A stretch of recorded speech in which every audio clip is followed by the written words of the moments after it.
કોની વાટ જુઓ છો? અરે વાટ તો વાલાની જ જોવાય ને. હા હા જુઓ વાટ.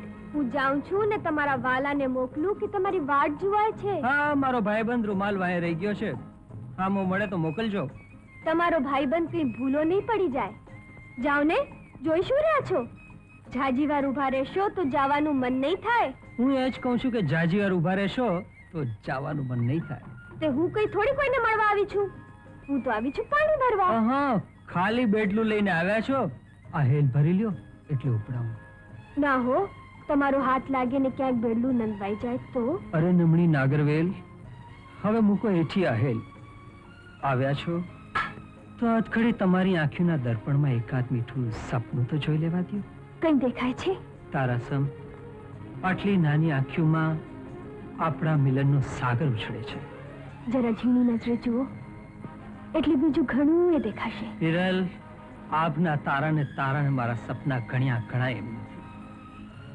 એને તો આમ રૂમાલની ગાંઠમાં સંઘરી રાખીએ તો જ. લાવ રૂમાલ.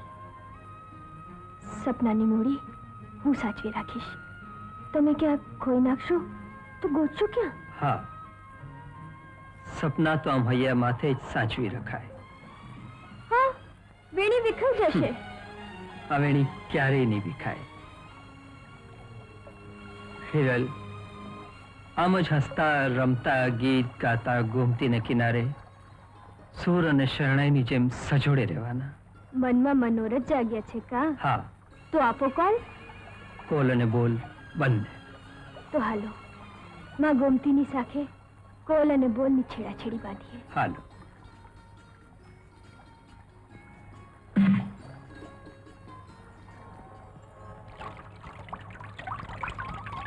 માં માં ગોમતી, ગોમતી, તારા પવિત્ર પાણીની સાખે ઘઉં ઘઉં ભેળા રહેવાના અમારા મનના મનોરથ પૂરા કરજો માં. એ આમ બેઠા રહેજો. જરાક નિરખીને જોઈ લઉં. હા જાણે જમનાને કાંઠે રાધાને કાનની જોડી ઊભી હોય એવા લાગો છો. શરમાવમાં આ જુઓ મારો ભાઈબંધ છે, એના મોટા માથે શરમનો છાંટો. એ આબરૂદારની પૂછડી, હવે તું હોળીમાં બેસે તો આપણે ઘર ભેગા થઈએ. જવા દેશું? તમે કહો તો રોકી રાખું હો. તને કીધું ને હોળીમાં બેસ. બસ વગાડીને શરણાઈ. હવે એકલો બેઠો હોળીમાં હું શું હલે તમારું? આ નહીં સુધરે. હિરલ, અમારા ગામના મહેમાન ક્યારે થશો? નોતરું મોકલજો. નવરાશ હશે તો આવશું. એ હવે હાલ નહીતર હું હમણાં હોળી હંકારી મેલું છું. ઓહો, તમારી તો વાતો જ ખૂટે. આ ક્યારનો હોળી વાળો વાહડો પછાડે છે. જો હવે તમે છેટે ઉભો ચુંદડીનો શર્ટ ફરકાવો. હા, એટલે અમે હળેરાટ અમે કાંઠે પોકી જાય.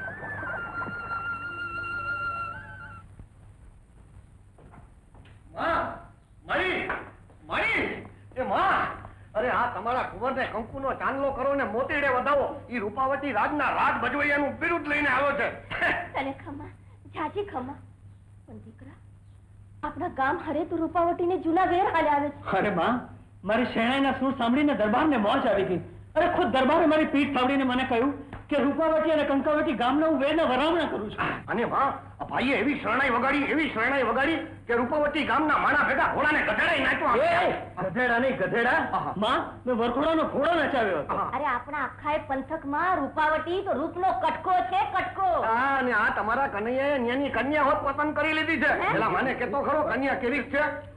અરે તું જ કેને કેવી છે? હવે મેં થોડી જોઈ છે માં. હું તો જોઈ જાઉં તો આંખો વીચી જાઉં. આ પૂછો તમારા મૂર્તિયાને.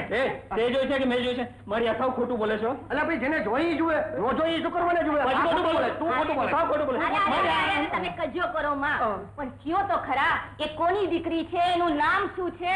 અરે નામ ઠામને ઠેકાણું પછી કહેશું. પેલા તમે એક વારી કન્યાને તો જુઓ તો ખરા. અરે એના રૂપના વખાણ કરવા માટે મને વેણ જડતા નથી. આહા કયો તો શરણાઈ વગાડી નાખું. તો તુંએ થયો તારા બાપ કરતા સવાયો. લે હવે આ તારાવાળી કન્યાની વાત તારી મને કહેવાય ગઈ. હવે જાઉં છું મારી માં પાસે મારા વાળી કન્યાની વાત કરવા કે ઝીણા મોર બોલે છે લીલીના ઘેરમાં. નાત એટલે ભગવાન, પંચ એટલે પરમેશ્વર. આજે હું નાતની પાસે ન્યાય માંગવા આવ્યો છું. ભા, ન્યાય આપવો તમારી ફરજ છે. બોલો શું કેવું છે? હું મારા ખીમરાજ કાકાનો હગો ભત્રીજો કહેવું ખરો? એમાં થોડી કાંઈ કોઈને ના કહેવાય છે. તો પછી એમને કોઈ વારસદાર છે નહીં, એટલે હું એમનો ખરો વારસદાર ખરો કે નહીં? 7 વાર, 7.5 વાર. તો પછી મુખી ભા, જે ગામ હારે આપણે દુશ્મનાવટ છે ઈ ગામના ઓલા વીરમાને હું જોઈને શરણાઈનો વારસો મારા કાકાએ આપ્યો. બોલો ખીમરાજભાઈ, તમારે કઈ કહેવું છે? બે ગામ વચ્ચેની દુશ્મનાવટનું સમાધાન તો ખુદ દરબારે જ કુંવરના વરઘોડા વખતે કર્યું હતું. હવે રહી શરણાઈના વારસાની વાત. મને જુવાન સરસ્વતીનો સાચો સપૂત જણાયો. સૂરના સાધકનું તેજ મેં એની આંખમાં જોયું, એટલે મેં મારી શરણાઈનો વારસો એને સોંપ્યો. બોલો બીજું કઈ? અરે આજ તો તમે એને શરણાઈનો વારસો સોંપ્યો છે, કાલ ઉઠીને ઘર બાર માલ મિલકત બધું જ સોંપી દેશો. મારું મન માને તો બધું જ સોંપી દઉં પેથા. હજી વાર છે કાકા, તમારો વારસદાર જીવતો બેઠો છે. આજે વારસદાર થવા આવ્યો તો તે દિવસે ક્યાં ગયો હતો જ્યારે માંડવગઢના પાદરમાં શરણાઈના સૂરની હોડમાં મારી પાઘડી હારી ગયો હતો?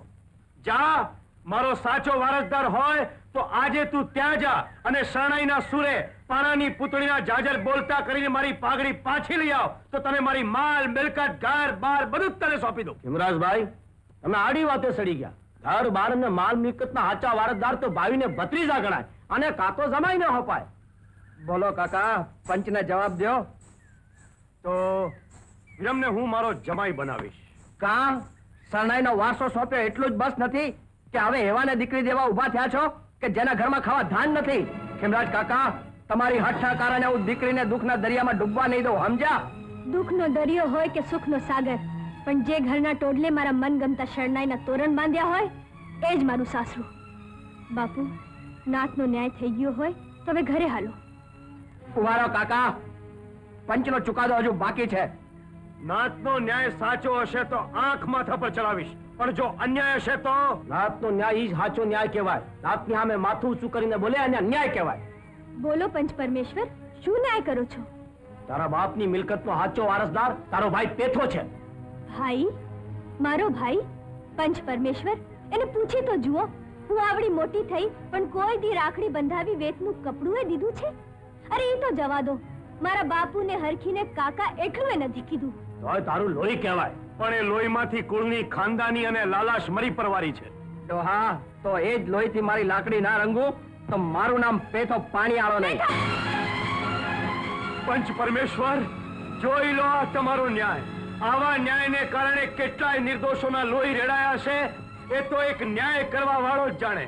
પણ આજથી મારી કોઈ નાત નથી, કોઈ જાત નથી, પંચ નથી, પંચાત નથી. ચાલો બેટા, ચાલો. પેથા, ત્યાં ખોટું કર્યું. કાકા, આ તો પાશેરામાં પહેલી પૂણી છે.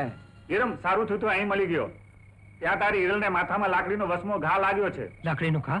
પણ મારનાર કોણ હતો? એ તો હિરલને જ પૂછી જોજે ને.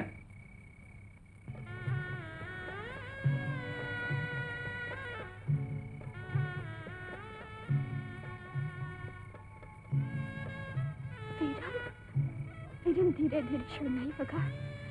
સુર સાંભળીને દુશ્મન જાગી જશે તો આપણને મળવાની મોજ નહીં આવે. એક તો દુશ્મનની લાકડીના ઘાય ઘવાણી છું અને બીજા તારી શરણાઈના સુર કાળજો વીંધે છે.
હિરલ, આ મારનારનું મને નામ તો કે.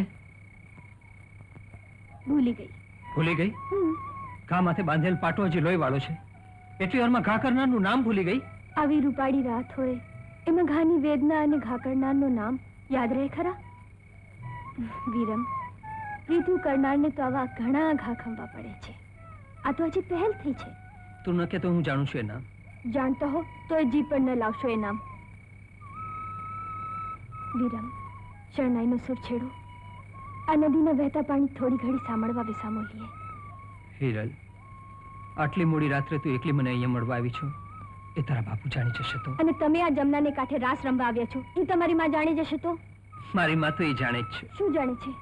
પેશ કે આ શરણાઈનો વારસો તારા બાપુએ મને સોંપ્યો છે. શરણાઈનો વારસો સોંપ્યો છે એટલું જ ઘણું. એથી જાજુ કઈ ન અપાય. એથી જાજુ માગે છે એ કોણ? અને આપે છે ઈ કોણ? આપી ચૂક્યા છો એટલે તો આ અડધી રાત્રે અહીં સુધી આવ્યા છો. આ નદી કિનારો તો અમારા ગામનો છે, પણ તમે ઠેઠ ઓલે કાંઠેથી અહીં સુધી આવ્યા. એનું શું? આવવું પડે ભાઈ, આવવું પડે. આવા મીઠા માણીગરને મળવા તો 7 સમુંદર ઓળંગીને આવવું પડે.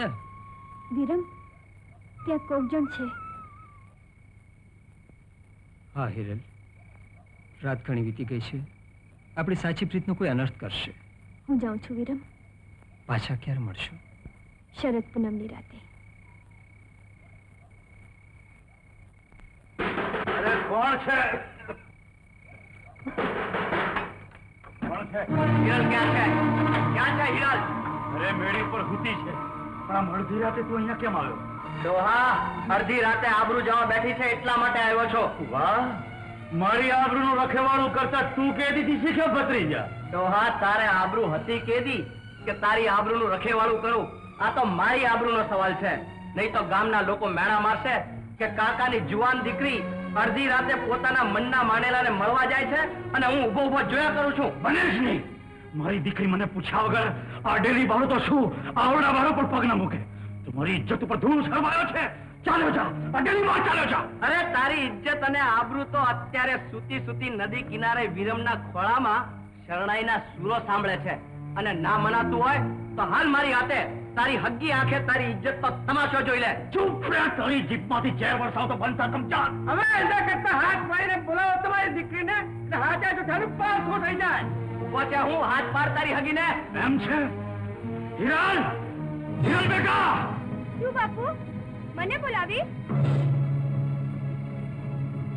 આપ્યા બેન હાટુ તો ભાઈ લીલા માથા ઉતારી આપે. ત્યારે તું કુવાસીના કપાળમાં કલંકની કાળી સીડી લગાડવા આવ્યો? તારું કાળું મોડું લઈને ડેલી બહાર ચા. કાળા નાક, ચાલો જા.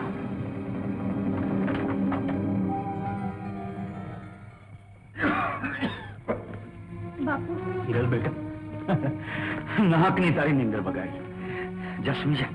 બાપુ, સાચી વાત કહું તો વળશો નહીં ના? નહીં વળું બેટા. કહો મારા સમ. ગાડી નહીં તો. બાપુ, વિરમની શરણાઈના સૂર સાંભળવા ગઈ હતી. હિરલ, દીકરી, આમ અડધી રાતે એકલા ન જવાય. તું વૈવા જેવડી થઈ ગામને નિંદાનું કારણ જડે. અને એમાંય આપણે તો ગાવા વગાડવા વાળા. આપણું તો ઓઢણું જ ઓછું.